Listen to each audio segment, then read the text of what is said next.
Friends, good afternoon. आज countdown का 8वां दिन है।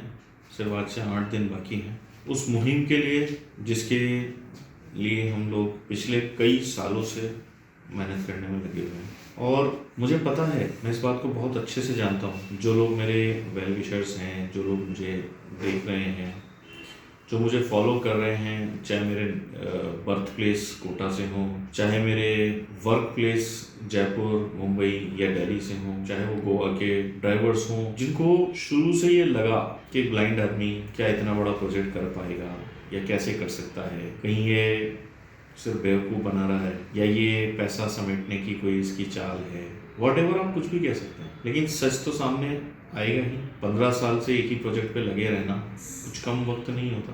एक डेडिकेशन के साथ, डिवोशन के साथ, या जिसको कहें डेडली और मैडली, पागलपन की हदें पार करके मैंने ज़िंदगी के 15 साल दिए हैं और आज उसका रिजल्ट लेने का वक्त है। मैं आप सबसे यही गुजारिश करूँगा, जो लोग मुझे देख रहे हैं, मेरे लिए सोच रहे हैं, मेरे वेल विशर्स भी हो सकते हैं, क्योंकि देखिए आज आप लोग मुझे वॉच कर रहे हैं, आपकी थिंकिंग, क्योंकि प्रोजेक्ट आपने भी देखा नहीं है, तो हो सकता है कि आपको लगे कि ये प्रोजेक्ट सक्सेस होगा या नहीं होगा या क्या होगा। ये तो चीज़ें सामने आएंगी, लेकिन उसके साथ साथ मैं ये भी आपको बताना चाहूँगा कि हाँ, सिर्फ आप नहीं, मेरे पीछे वो लोग भी लगे हैं जिनका बिजनेस, जिनको ये समझ आ चुका है कि उनके दिन अब लगने वाले हैं। जो लूटिंग, जो लूटमार या जिसको कहें मुनाफाखोरी, इस इंडस्ट्री के चंद लोगों ने हमारे ड्राइवर भाइयों के साथ में मिलके उनके लिए करी, उनसे करी। क्योंकि मेरा ऐसा मानना है कि जो आपके सिपाही हैं, जो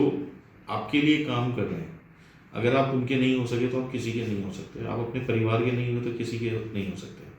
आज ड्राइवर्स मेरा परिवार, ये मेरे परिवार के मेंबर हैं, तो इनकी तकलीफ मुझे समझना है। हाँ, मैं खुद अगर तकलीफ में रहा तो मेरे साथ मेरा पूरा परिवार तकलीफ में रहेगा। ऐसा हुआ है। अब ऐसा होता है कि जब परिवार का मुखिया अगर तकलीफ में है तो परिवार के सदस्यों को तकलीफ होती है और उनकी नाराज़गी परिवार के मुखिया से ही होती है।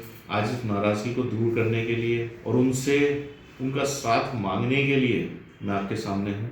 मेरे अपने शहर कोटा के लोग, मेरे वर्क प्लेस जयपुर के लोग, मुंबई, गोवा, दिल्ली एनसीआर, जिन लोगों को मुझसे कुछ नाराज़गी रही है, क्योंकि जब मैं रिसर्च कर रहा हूँ और अपनी इस कोशिश में हर एक इंसान को खुश करना मेरे लिए पॉसिबल नहीं था, तो मैं आपसे आज हाथ जोड़ के रिक्वेस्ट करने आया हूँ कि प्लीज़, मेरी वजह से आप लोगों को कोई भी तकलीफ़ हुई, आपका दिल दुखा, आपको कोई फाइनेंशियल क्राइसिस हुए मेरे साथ जुड़ने की वजह से, आज मैं आपसे उसके लिए माफ़ी मांगता हूँ और मैं आपसे हाथ जोड़ के विनती करता हूँ कि एक बार, सिर्फ एक बार मेरे लिए विश करें, मेरे लिए मुझे मौका दें।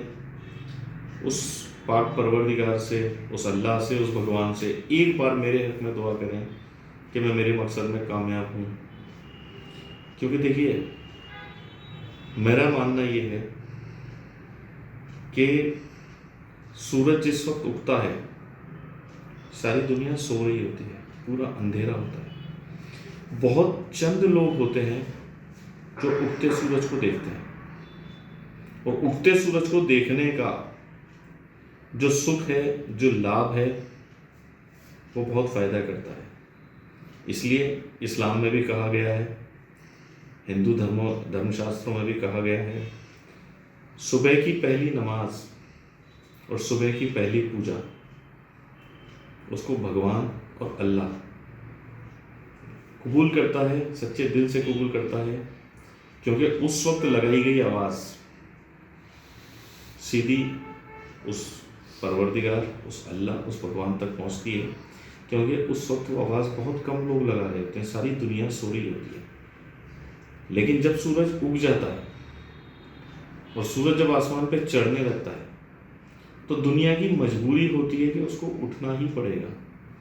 मजबूरी हो जाती है कि नींद से जागना पड़ता है।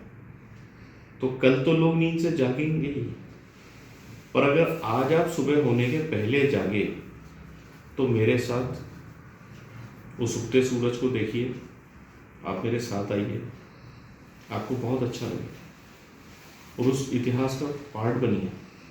मेरे लिए आपका साथ बहुत मायने रखता है। आप लोग मेरे साथ चले हैं, आगे भी चलें, ऐसी मैं उम्मीद रखता हूँ।